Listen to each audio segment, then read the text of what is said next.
I cannot believe it is already December. Like, what? Hi, welcome back.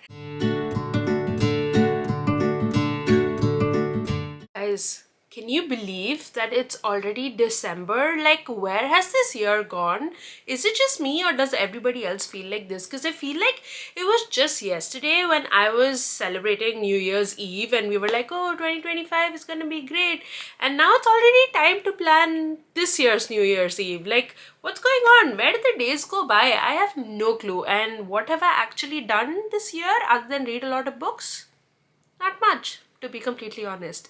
But anyway, moving on, I wanted to do a November reading wrap up. I can't believe this is going to be my second last reading wrap up of this year. I'm very new to the booktube space, but I have been on and off on social media since the beginning of this year, and I think my first TikTok video was a January reading wrap up, so I cannot believe I'm already at my second last one. That's insane. Like, how did this happen? This video is gonna be a short one though, because remember when I had so many plans to read so many books in November?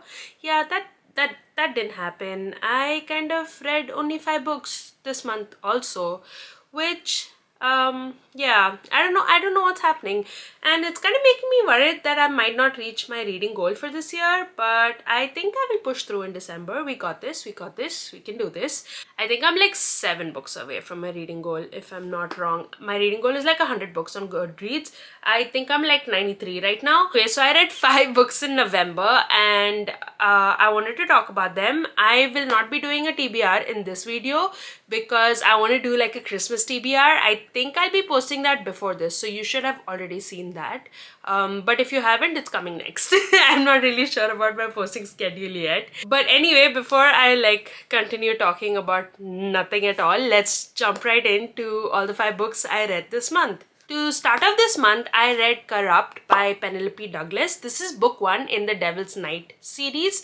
I've heard so much about this series. Anyone who likes dark romance has read this series and they love it. So I wanted to give it a go. I actually wanted to read this before Halloween, but I didn't really get the time, so I thought, okay, why not now? So I picked it up, and let me just tell you, I was sort of disappointed. But that was to be expected, I guess. Okay, I'll get into it more. This book, this series basically has 4 books, and I think there are 2 novellas, I'm not really sure. But the main series has like 4 books, and they follow the 4 horsemen. They're like 4 very close friends, and each one of them has a book of their own. So the first book, which is Corrupt, follows like the leader of the group, I want to say. His name is Michael, and the FMC is Erica. Erica and Michael have sort of grown up together because their families were always close, but it was always presumed that she would marry his younger brother.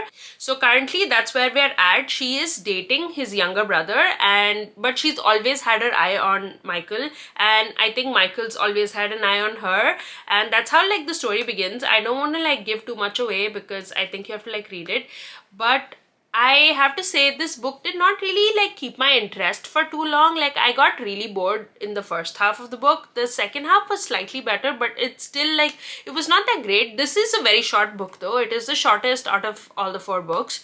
It's I think only like 300 or 400 pages. The others are I think like 500 or so. But yeah, this one, I don't know, it wasn't great. I couldn't really connect to either of the characters.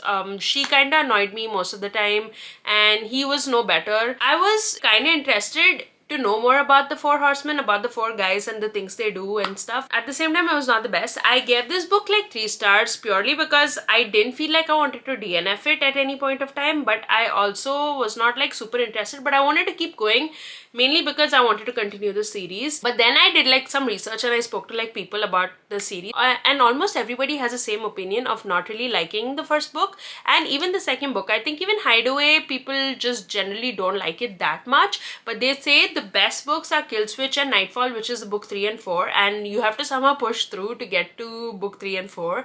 And I'm actually really excited because I already know whose book it's going to be, like each of them, and I really want to get to Killswitch because I'm already very intrigued by his character. Not great beginning to the month of November, I want to say. Also, by the way, if anybody wants to read this series, this is a dark romance, so please check your trigger warnings. Then I read Fallen and the Kiss of Dusk by Carissa Broadbent. So this is book 4 in the Crowns of Nyaxia series and the second book in the Shadowborn duet. So I cannot really tell you what this book is about because it would be a spoiler for the first part in this series. But the main characters we follow in this are Misha and Asar. So I actually really like the Crowns of Nyaxia series. The first two were my favorite so far. I really loved the first two books. The Shadowborn duet, I liked the first one. I felt like it had a lot of potential and I really wanted to see where their story would go, but this book kinda fell flat for me a little bit. So I'll tell you what I really liked about this book. The relationship between Misha and Asar was so nice. Like, I think Asar for sure is becoming like one of my top book boyfriends. I really loved him in this book.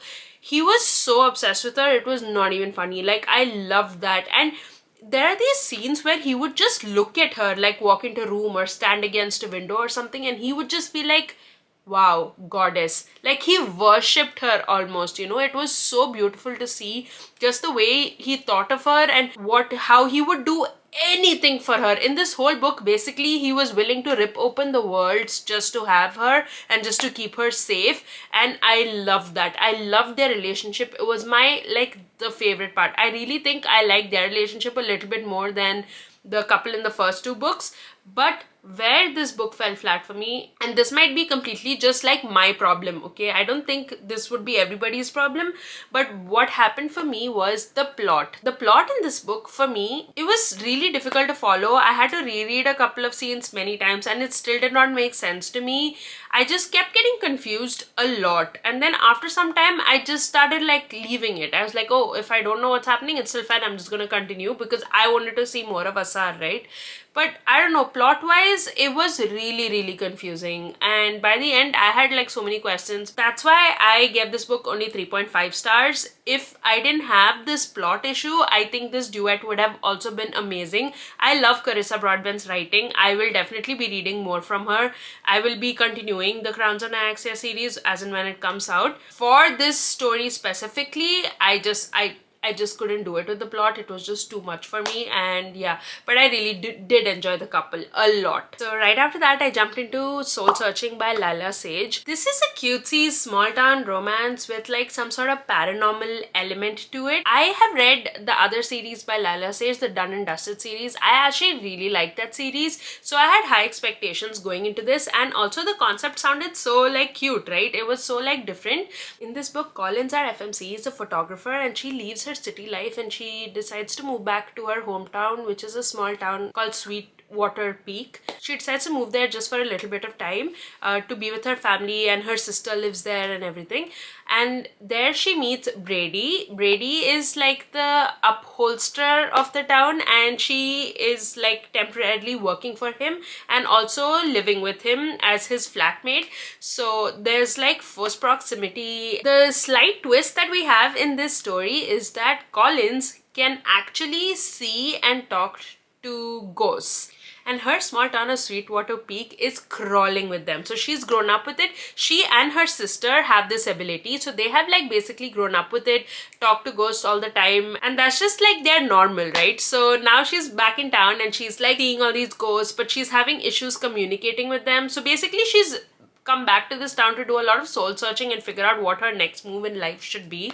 And that's when she meets Brady, and obviously things sort of happen from there. It was like, when I read the back of this book, I thought this book is going to be so cute, and plus I actually like Laila Sage and I like all her writing, so I had high expectations. But it is very sad to say I only gave this book 2 stars. I actually did not enjoy this book at all. It was just not it, you know. The premise was so nice. Like, I feel like it was so different from your normal romances, and I was actually really interested to how they'll take this, but nothing really happened, and the whole like paranormal aspect of it was not really there much in the story. It like didn't really do anything, and I feel like they could have taken this to so many other places, but it just didn't, and it just ended up being a normal cutesy love story, even though I expected a little more of the paranormal element or just something more. I don't know. And Also, I think for the first 50% of the book, I really hated Collins. I did not like her character at all. But she did change and things did get better. In the end, I couldn't relate to both of them, and it was just difficult for me, and I don't know, like I just didn't like it. It felt like taking a lot of breaks. I didn't feel like picking it up that much, so I just gave it 2 stars. I did complete it. I did not DNF it. I do, however, think I'm like really excited to read the next book in this series because it's gonna follow the sister, and I really like the sister's characters so far, and we got a tiny tidbit in the end, so I'm excited to see where that goes. So I'll definitely read that, but this one was just, it was just not it for me. Then I read Everything I Know About Love by Dolly Alderton. This was a book club read for me. I did this book half on audio and half I read physically. This book is a memoir basically about Dolly Alderton's life, and the audiobook is kind of nice because she narrates it, so that's really nice. She adds her humor and things like that, so that was fun to do. I gave this book 4 stars. I actually really enjoyed this. It was really funny and it really taught you so much about life and like the things that are important, the kind of relationships we make, the friendships we make. I actually really had a great time listening to this book and reading it, and I do get why a lot of people say you should read this book before you turn 30. I completely get it now. So if anybody is thinking about reading this book and you're still in your 20s, not that you can't read it after, I just think it would be a really good point in your life to maybe read this, because throughout this memoir, that's her age. It's mostly through her 20s. It's nice to like live it alongside her and like see her experiences and stuff. I thought that was really fun. So if anyone's thinking about it, I would definitely recommend. And the last book I read this month was the only one which I have the physical copy of, Brimstone by Callie Hart. I'm not gonna talk too much about this because I already spoke about this in my last video where I talk about my top 20-25 romantasy books. So if it's already in my top 20-25 list, I think you can like guess how much I liked it. I really enjoyed this book. I enjoyed this book so much. I was already a big fan of Quicksilver. Quicksilver was a 5-star read for me. This was also a 5-star read. Now, I had the best time while reading it. Again, I cannot tell you too much about the plot because it will spoil Quicksilver for you. This was fun. If you guys want to read like a pure romantasy, you know, where it's just equal parts fantasy and equal parts romance, and the romance is so strong and the spice is good, the MMC is amazing, so possessive, love that. I think this would be a really good series to pick up. This is the second part. I think the next part has been announced for next year, November. And the side characters in these books are also amazing. I had the best time. Honestly, I had the best time reading it. I could not put it down. It was so much fun. I loved seeing Kingfisher in this book. I loved that we got so much more of Carrion Swift, who is like a side character. I love that we got so much from him. It was a fun book. And Ceres, the FMC, really came into her own in this book, and she became such a baddie. I loved that for her. Yeah, this was my only 5-star read for this month, and I thoroughly enjoyed this book. So I think that was a short video. I don't know because I've been talking here for a really long time, but I'm not sure once I edit it how long this is gonna be. But that was everything I read in November. I do have high hopes to read much more in December because it's the holidays and I have like Christmas books I want to read. I also have other books I want to read. Yeah, let's see how well we do in the last month of this year. I'm so excited to start my December books already.